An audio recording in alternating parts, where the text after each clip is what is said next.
Good morning, everyone. Sean Ruggiero, Corporate Advisor to Family First Life. Thank you for joining us on the AMS Live on Facebook. That's Advanced Market Sales for Family First Life. Great momentum, as we talked about last week, coming out of the Las Vegas convention. Over 1,700 agents registered, paying attention, getting excited, and we've seen the results. I was talking to Bridget today about the pickup in the Ask a Specialist. Now, if you're new and you don't know what I'm talking about, the Ask a Specialist is where a Family First Life agent takes a scenario, an annuity scenario, an IULS scenario, whatever it might be, logs into the CRM under the marketing tab and Ask a Specialist, and they submit their scenario to get some guidance, help, and some fiduciary backing on what products they're going to recommend.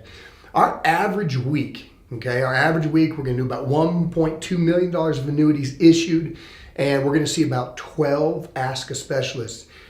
This week, 64 Ask a Specialists. So it definitely got us busy, but that's a good busy. Very, very exciting, and we want to keep that momentum up. There's never been a better time to sell an FIA because of the popularity of the FIA.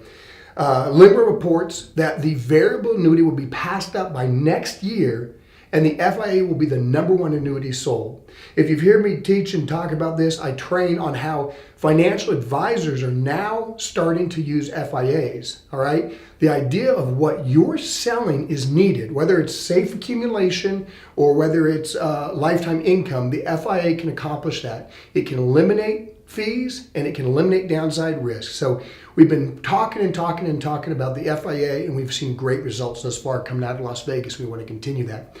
But here's the thing. We've got to hit all the Clintons.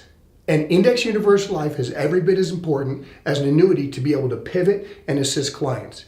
See, the amount of clients we have usually comes from a warm market or from our leads. If we have these leads coming into this hopper, when you make a sale for a client, no one has a 1-to-1 ratio. No one buys 100 leads and gets 100 sales.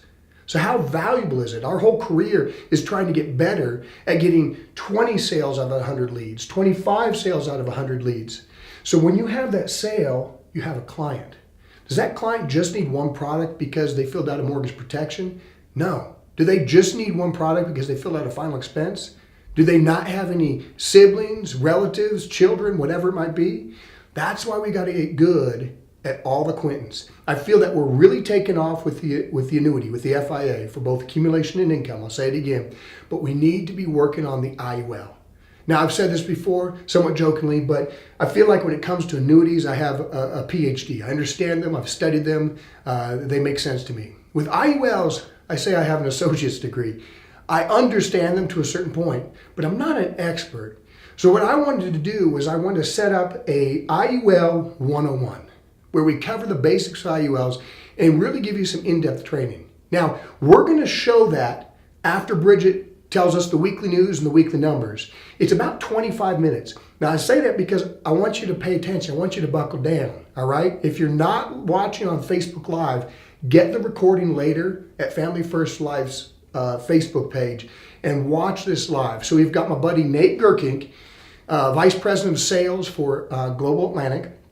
They are one of the originators of the actual IUL. So he's going to walk through the IUL 101. So at times, can this be a little, monotonous, a little bit detailed? Sure, but this can make you money. We need to exploit the IUL Quinton more, and this is how we're going to do it. So everyone, thank you for coming in this morning. Thank you for watching us, East Coast, West Coast, somewhere in between. We're happy to have you. Let's get ready to learn, and I promise you, some of the sales points that Nate Gerkink is going to cover with this IUL 101 are going to be very, very valuable. So sit in there. It's a 25-minute session, and then we'll wrap things up at the end.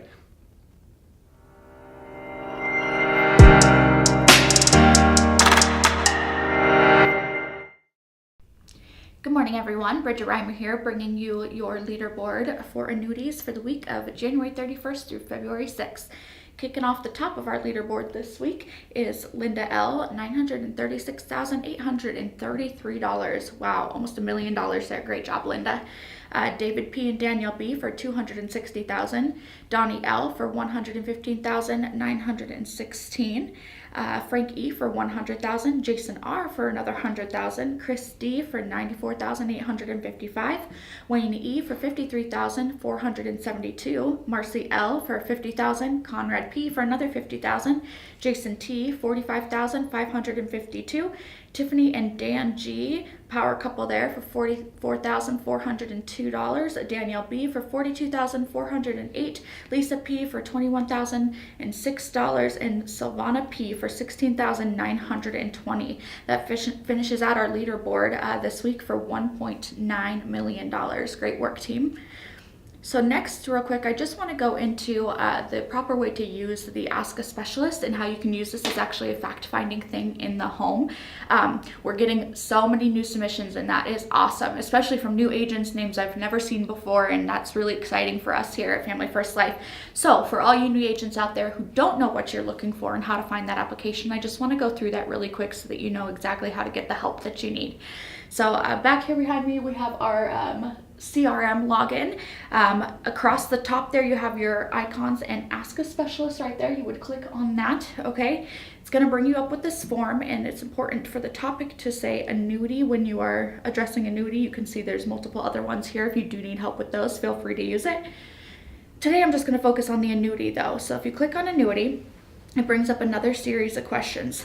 I like to use this as my fact finding. A lot of people say, well, what do I need to know to submit and Ask a Specialist? Well, why don't you get on your CRM and go to the Ask a Specialist just to click through this yourself so you know what kind of questions you need to ask in the home to gather as much information as possible so that we can get you the best proposed scenario. So all the top stuff's pretty basic, right? State target premium is the lump sum that they're trying to put into an annuity, date of birth, if there's a spouse involved, spouse date of birth. But right here under client's primary goal is probably one of the most important things that I get, and people just kind of pick something on the drop down without really knowing what they're picking.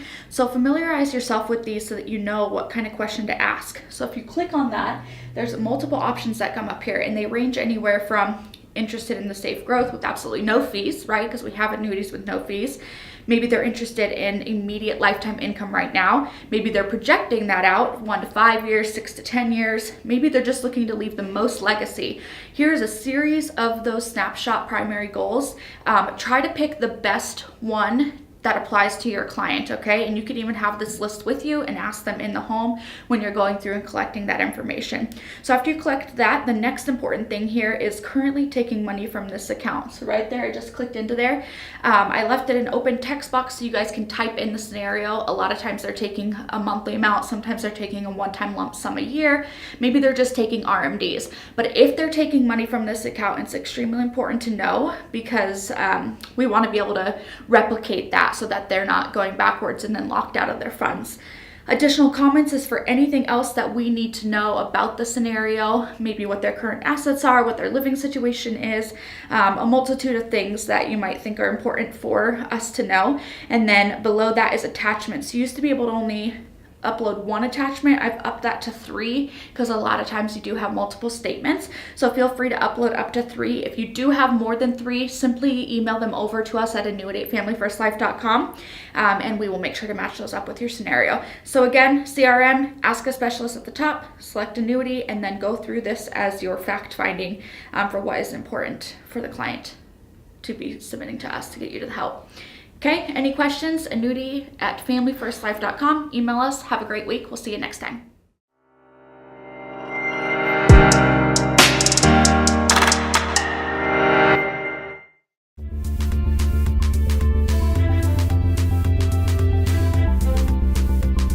Hello everyone, my name is Nate Gerkink and I'm the Vice President of Business Development with Global Atlantic.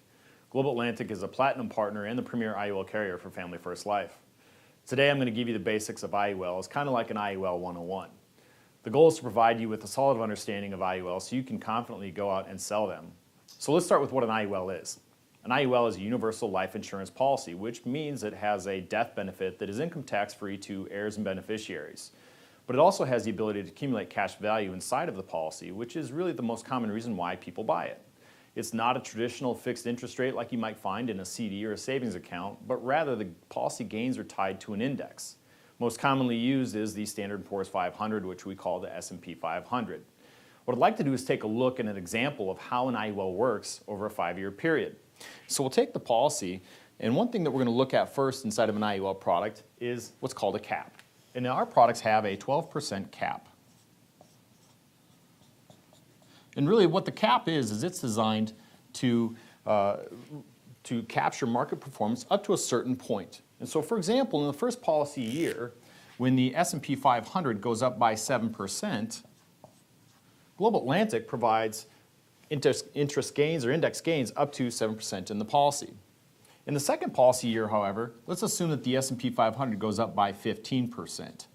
Again, here's where we're going to apply our cap of 12% and credit 12% into the policy, into its gains. Now in the third policy year, let's assume that the S&P 500 goes negative by 8%. Rather than crediting a loss to the life insurance policy, Global Atlantic or an index product will credit 0% gains inside the product and really insulate against the policy loss or the index loss. Let's go back to the fourth policy year and let's assume now that the S&P 500 really only climbs by a little bit. Let's call it 3%. And again, because we didn't reach all the way to the cap, it's just 3%. The 3% crediting is what we provide in the policy. And then let's assume then in the fifth policy year that the S&P 500 goes back down to a negative, say, 10%. Again, Global Atlantic or an index product would credit 0%, insulating from the loss inside the contract. As you can see, with an IUL product, it's designed to insulate against the losses, the downside, provide downside protection, but also provide upside potential inside the S&P and inside the product. Next, I'm going to talk to you about why people buy Index Universal Life. We just got done talking about what an Index Universal Life policy is. Now, let's talk about why. Why do people buy Index Universal Life policies, or IULs? Well, the primary source, and I mentioned this earlier, the primary source or reason for that is because they're looking for another source for retirement income. Well, you can see there's a lot of common pieces out there, common opportunities, one being Social Security. Now, we all pay into Social Security year over year, out of our paychecks or off our taxes, with the intention of later on pulling money out. And sometimes for retirement planning, this can equal 25 to 75% of retirement income down the road. We also have available things like 401k, 403b, 457, IRA. All of these qualified plans are also available. And again, if you're working for a corporation, chances are you've got access to one of those items, commonly a 401k. Additionally, what's out there, but not as common, is going to be something like a pension. And you might come across these, but they're less frequent and less common. But again, the idea that you have the ability to use different vehicles to fund your retirement. Well, another vehicle that's out there, another option, is something called the IUL that we're talking about. Now, the IUL has distinct advantages over some of these other plans here in the qualified plans. So let's talk about some of those, and one of those being the limits. You know, in an IUL policy, there's not contribution limits that you might experience in some of these other products. So for example, if I have a 401k, like back in 2018, the max that I can contribute was $18,500. An IRA, depending on how old you are, would be anywhere from $5,500 to $6,500 a year in contributions. And some might argue that that's not enough today to supplement or to provide my retirement income down the road. So again, a distinct advantage in the IUL would be removing those limits and those barriers and funding it in the manner that you need to provide for that income in retirement. Another item out there is the tax-free death benefit. Now, if you think about what that provides in any scenario up in here, let's stick with 401ks for now. But if I'm 65 or 60 and I die of a heart attack and I have, let's say, $300,000 in my 401k, that $300,000 is going to go to my heirs and beneficiaries, but it's going to be taxable. So it really won't be the full $300,000. But if you think about what that tax-free death benefit in my IUL product has, if it's $300,000, $300,000 will actually go to my heirs and beneficiaries on an income tax-free basis. Then you look at another advantage, being tax-free income. Now again, this is the opportunity to take the money out and supplement your retirement. I mentioned earlier that Social Security provides anywhere from 25 to 75% of retirement income. Well, how do we make up the difference, right? What are our options? So one thing that we look at is using that tax-free income out of the IUL, or the Index Universal Life policy. Let's take a look at an example over here. So let's assume that I've put in over the years $100,000 into my 401k. And over that time period now, it's grown, and let's say it's $1 million, right? So I've got $1 million in my 401k. For hypothetical purposes, let's take that same $100,000 that I put into an IUL. And let's say that that's grown to be $1 million. Okay? Now I've got the same value inside of there. Now the question that I would have for you on the 401k is, how much of this $1 million do I really own? Now keep in mind, when I put that $100,000 into my 401k, I didn't pay taxes on it. Whatever my current rate is today, I didn't pay taxes on it. But as I look to pull money out of that $1 million in my 401k, how much of that do I really get? See, I don't own the full $1 million because I haven't paid Uncle Sam his portion yet. And so I would take this, and let's say it's 20 or 30% less, we're talking about a $200,000 to $300,000 reduction in that value, which means anywhere from $700,000 to $800,000 available for me to use to spend down and contribute towards my retirement. Let's contrast that with the IUL. Now with the IUL, I paid $100,000 into the life insurance policy, but I paid taxes on that money first. So let's assume that in my tax bracket on that $100,000, I was paying 20 to 30% in taxes. That's $20,000 to $30,000 on that $100,000 that I paid in advance. So in theory, you could say this was anywhere from $120,000 to $130,000 in real money. But what I like about this is when you come to the point of taking money out of the life insurance policy, when you take money out of that policy here, you own that full $1 million. And so when you take that money out, you don't pay taxes on it. You don't have to pay the 20 or 30%, whatever your tax bracket is. Here's the other part. There's a lot of speculation about what tax rates will be in the future. Will they go up? Will they climb? A lot of people would argue, and many people in the majority would say, yeah, that they're going to. In which case, would I rather pay a 20 to 30% tax now or pay something significantly higher, unknown to me, at a later date, which might have an impact on how much I can pull out of my life insurance policy? So in the concept in what we look at here is called the seed or the harvest. Do you want to pay tax on the seed, which is paying here, paying on the premiums that you put into the policy, or would you rather pay taxes on the harvest? Now keep in mind, again, if my taxes were anywhere from $20,000 to $30,000, up here, remember, they were anywhere from $200,000 to $300,000. I think the choice is clear, but again, do you want to pay on the harvest up here, or do you want to pay on the seed over here?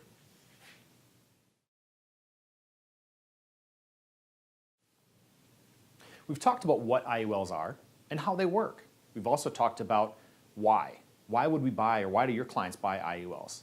Now we're going to talk about who. Who buys index universal life policies? And what we're seeing in the marketplace is the general population is anyone who's 50 or 55 years old or younger. This gives them enough time to accumulate value inside the life insurance contract to then later on take money out and supplement their retirement. Additionally, we're looking for people who are relatively healthy. Now, I'm not talking about the triathlete. I'm not talking about the gym rat who spends 7 days a week in the gym. Those folks are great and they're healthy too.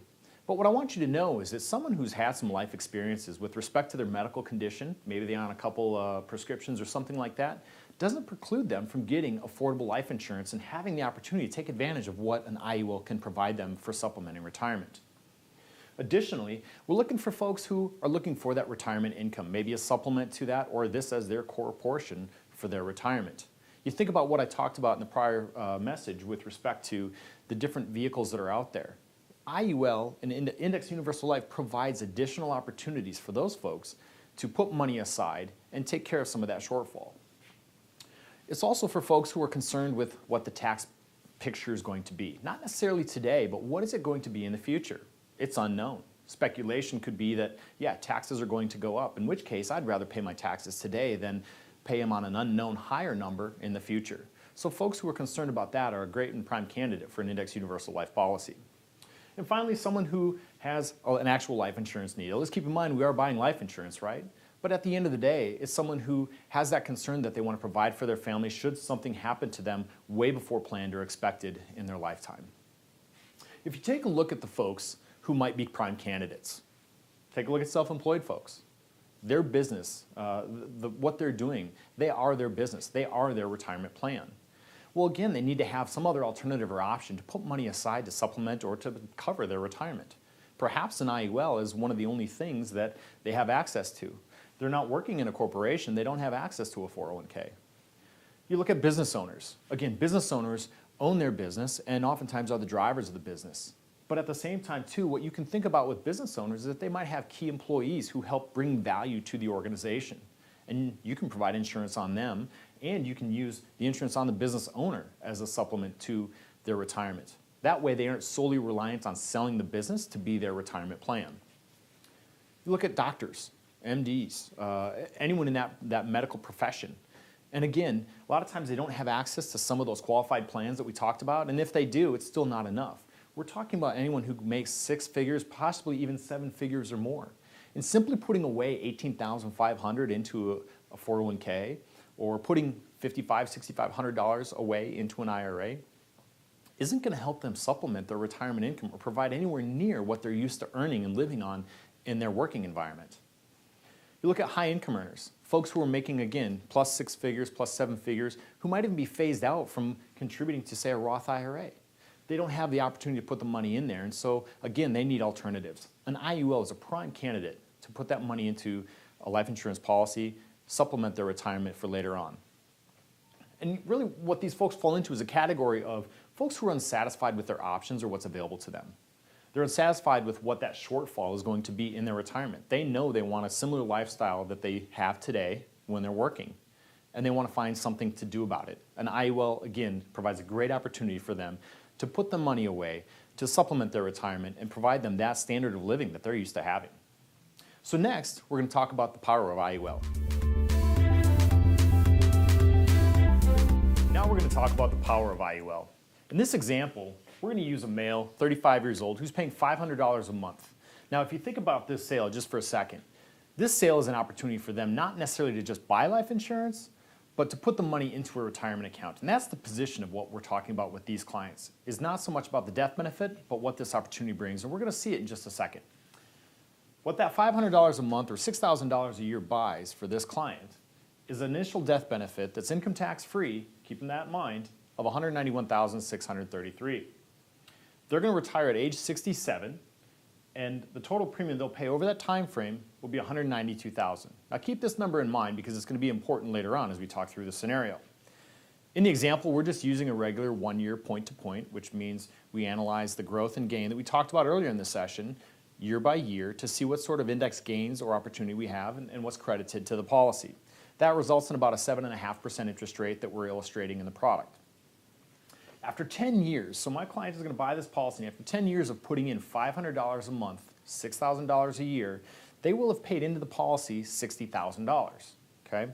At that point, what I like about this scenario, by the way, is at that point, they've got $67,000 of cash surrender value, walkaway money, in the event that they wanted to change their mind and this didn't work. They actually have that there. Now, that's not the purpose of why we're buying it, but we know that there's flexibility, and that's what I really appreciate about what IULs can do for the clients. At the same time, the death benefit's risen a bit, and it's just over $250,000. So again, as we continue to grow the life insurance policy in the cash values, we're going to grow the death benefit as well. Let's fast forward though. Let's assume that that the client continues paying this $500 a month, and they plan on retiring again, as I said, at age 67. At age 67, when they retire, they will have paid in again that $192,000 of premiums. Now, one thing to keep in mind, earlier we compared the idea of a 401k and then we compared the IUL. And if you remember, we paid that, say, $100,000 in each one. We compared what that kind of seed or harvest piece was. As we're thinking about it this way, they've paid in $192,000 and they've paid taxes on it. Assuming, say, a 25% tax bracket, this number really is about $250,000, okay? Just to give you a little relativity or comparison to what a 401k would be. But if you think about that, at age 67, they start retiring and they pull money out of the life insurance policy. They're able to pull out $75,000 a year starting at age 67 for their retirement. Now keep in mind, when we talked about this, that $75,000 was income tax free. What I also like about this scenario is that after 3 years, they're able to recover all of the premiums they put in. I call it cost recovery. What does that really mean? If you think about it, they paid, again, a total of $192,000. They're receiving $75,000 a year in income tax-free money. That means after 3 years, they've surpassed what they've paid into the policy. So that's why I call it cost recovery. They earn that money back. So let's fast forward and let's say that they have some good longevity, right? They're healthy and they last, let's say they live until age 85. At age 85, again, this number doesn't change. They've not paid premiums since age 66, right before they retire. But at age 85, they've received $1.36 million in income tax-free money by pulling the money out of the policy for only investing or paying $192,000 in insurance premiums. At the same time, let's say at age 85 they die. They receive that $1.3 million in income tax-free income, and at the same time they have a life insurance death benefit that's about $670,000. What I like about this sale, if you remember, the initial death benefit was $191,000. This number has grown to be $670,000. Provides that benefit. Again, we bought this because there was an insurance need, and that continued to grow for the heirs and beneficiaries. At the same time, they were able to borrow and live off of the $1.3 million some dollars they had for that roughly 18-year period. That's a strong piece, and there's a lot of power inside of that sale when you think about what $500 a month can do for somebody. But let's fast forward, let's say 85 isn't their time. Maybe it's 95. You fast forward another 10 years. Again, the amount of money they've paid into the policy hasn't changed. But the amount of money they've pulled out of the contract has now grown to be almost just over $2.1 million. Again, that's income tax-free money. We talked about paying tax on the seed or tax on the harvest. We pay tax on this seed right here. We don't have to pay tax on the harvest, which is the $2.1 million. Additionally, the life insurance death benefit at age 95, when this person is called, is $980,000. Again, it went from $600,000 to $980,000 in that short 10-year period. What I love about the concept here is that you're not stealing from your heirs and beneficiaries. They still have something to hang on to when it's time, and they have money to plan and use for that funeral and then for all the other expenses they might have. Next, we're going to talk about some of the additional living benefits in the life insurance contract.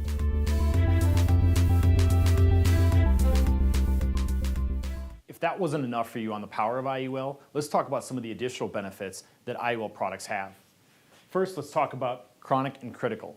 Now, chronic illness is something that is an illness or an impairment that generally affects someone for a short period of time. Critical illness, however, is something that's more along the lines of a cancer, heart attack, stroke, and things like that. The reason why I mention those is because life happens, and so you have some living benefits inside of an IUL that exist. And if these types of things happen to your clients, they have access to the cash. That same cash value we talked about for supplementing retirement, they have access to that same pool of funds to utilize in these times of illness or impairment or sickness. Additionally, another thing that I get questioned about all the time is, well, gosh, Nate, you know, my clients, they might listen to me in the beginning, but they make some changes later on down the road. What happens if they pull too much money out of their life insurance policy? They're at risk of losing some of those income tax-free benefits on the money they pulled out.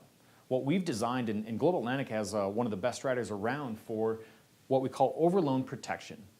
Overloan protection just means that if a client takes too much money out of the life insurance policy, before the policy lapses or terminates, we enact this rider, which prevents the policy from lapsing.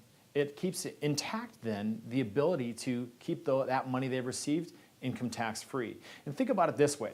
In that prior scenario, we talked about $1.3 or even $2.1 million being income tax-free. Imagine what would happen if that policy lapsed because they took too much money out, and now they're going to get a tax bill on that $2 million. I don't care if my tax rate is 20%, 25%, or even 30%. Any sort of tax bill on $2.1 million is not the bill I want to have in my email. And the last piece then is different index options. Again, there's a lot of flexibility in how these contracts are designed. And so we talked about the 1 year point to point in that prior example. But we also have three that I'll highlight, but there's anywhere from 6 to 7, and depending on what carrier has, they've got a multitude of options for you to choose with your client that are flexible depending on what they need. I'll say it's similar to like a car lot. If you think about a car lot that has a sports car, has a family sedan, has a pickup truck, and an SUV, each is designed with a specific purpose. Some provide multiple different uses. Index strategies are no different, so don't be confused by it and keep it simple. I'm going to talk about one that's called the 2 year point to point. And the 2 year point to point is one that's designed probably for a younger client, a little more aggressive, a little more interested in that longer term duration. That, remember, we had 30 years, our 35-year-old client had at least 30 years in which to accumulate funds, to accumulate growth inside the contract. Now, the difference is, instead of looking at it, remember in our early example of how an IUL works, we looked at it every single year and benchmarked gain and growth on a 1-year basis. This one looks at it over a 2-year span. So there's a little bit more risk and reward involved, right? But the reward is that instead of the cap being at 12%, now that cap is generally about 28 to 30%.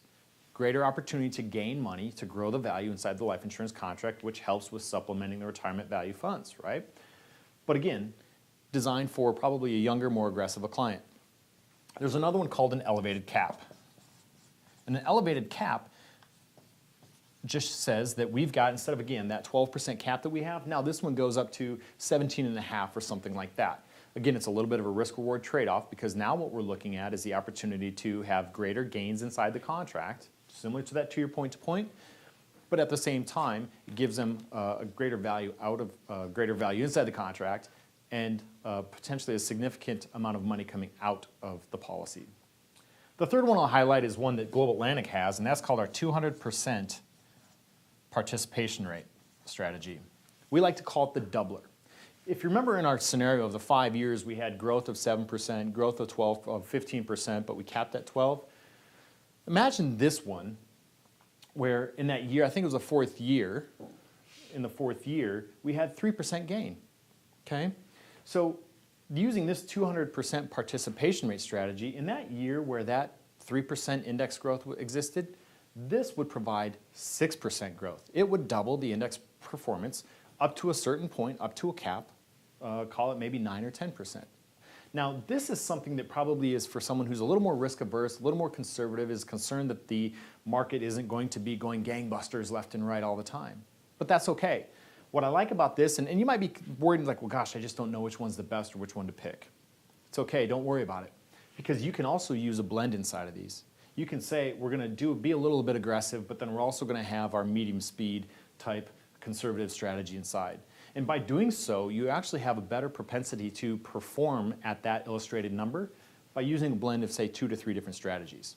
So I would encourage you to look at that and to see which one fits. And again, keep in mind, it's similar to a car in a car lot. These are designed for specific strategies with your clients based on their objectives or their time horizon. So next we're going to talk about how to sell your first IUL. Hey, you're almost there. Next we're going to talk about the simple steps and the quick steps to make your first sale. The first step is an easy one. It's one that you've done and one that you've used regularly. That's the FFL Financial Inventory Form. If you think about what that's done for you, it's helped you understand your client's picture and their scenario. It's helped you ask questions like, do you have anything that acts like life insurance? Either way, if the answer is yes, you've got resources and funds to work with. If not, you know it presents a separate set of challenges, but opportunities exist there. Again, either way, you've got that opportunity, and this form helps you uncover that. The second step is hand them the Understanding IUL Trifold. This essentially puts into pictures what we've been talking about the whole time. So this is a great opportunity to give them a leave behind piece that they can use. It's tangible, and they can refer back to that, and so can you. The third step is an easy one as well. Submit your scenario to Ask a Specialist in the CRM, or you can even send call Global Atlantic Sales Support and ask them for help. Here's the thing, you can ask for questions around medical, get a quick quote, understand your client's medical picture and could they even pre-qualify, right? The other thing you can do is get a sales scenario, say an illustration based on their needs and their specific situation that you want to design for them. The good news is you've got some resources here for you to help you out. And if you have questions, you can always email annuity@familyfirstlife.com. They're there to help you as well.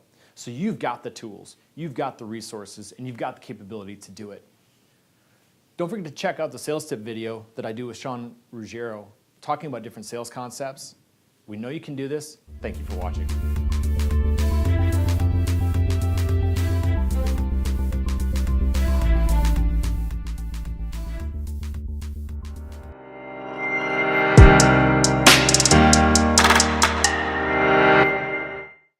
Okay, everyone, let's go ahead and wrap it up with some final thoughts here. Super Bowl winner, Tom Brady. Whether you like him or not, he is the greatest of all time. And he has a quote. He said that when you are one of the team leaders, there are no days off. And I think that is powerful. But there's something to dissect on that there. If we say you never get a day off, Initially, I think people get a little bit scared inside, right? I can't take a day off. I can't take a day off. What it means is that when you're a leader, there are no days off, okay? You're leading people. Now, sometimes you're leading your family, sometimes you're leading your work environment, but there are no days off. When we take days off, what are we doing? We're taking time for ourselves. I know that's how it sounds, right? Hey, I need to take time for myself. But when you're leading people, there really isn't time to take for yourself. Now, can that be exhausting? Certainly. But what you get out of leading people, I believe, especially for leaders, is more rewarding than what you get by taking time for yourself. And in this industry, it's especially important. With what we're talking about on Index Universal Life, it's especially important. Recent studies, this was in a pension report by USA Today. Recent studies show that less than 11% of Americans have pensions. Less than 11%. We just spent 25 minutes watching Nate Gerkink talk about IULs. Okay? Now what are we going to do? There's lots of agents in this call that wouldn't consider themselves leaders right now. Maybe it's not in their personality, maybe it's not what they want to do, but maybe they're not there yet. And then there's lots of agents on this call who are leaders. You're leaders of Family First Life. This is the time to lead. No days off, no excuses. If you don't have an IUL on yourself, write one. I mean, what else are you going to do for retirement? Many agents take 1099, they write off the expenses, their phone, their car mileage, and they say, hey, I didn't have to pay much in taxes. Well, you also didn't pay much into Social Security. And when are you going to start to save? You know, Sean Mike leads from the front. He has a sizable IUL. I know that personally because I helped him with Global Atlantic in putting that together. Okay? Why aren't you doing the same thing? Because when your agents see you not only writing an IUL on yourself, writing IULs on your clients, then what are they going to do? They're going to do the same thing. And it's time for us to take it seriously because life will slip by faster than you know. And if you aren't leading from the front, if you're taking too many days off, you're going to look back and say, well, now I get no days off. Because when you sign up to be a leader, you sign up for a role that is not easy, but is rewarding. So ask yourself, am I a leader? Am I a natural leader? Am I trying to be a leader? Are there people who need me to lead? And if the answer is yes, then think, I don't take days off. I do this for them, not for me. And I promise you, the exhaustion you might feel will pale in comparison to the reward that you get from helping people out. Thanks for joining us on the AMS Live on Facebook. We'll see you next week.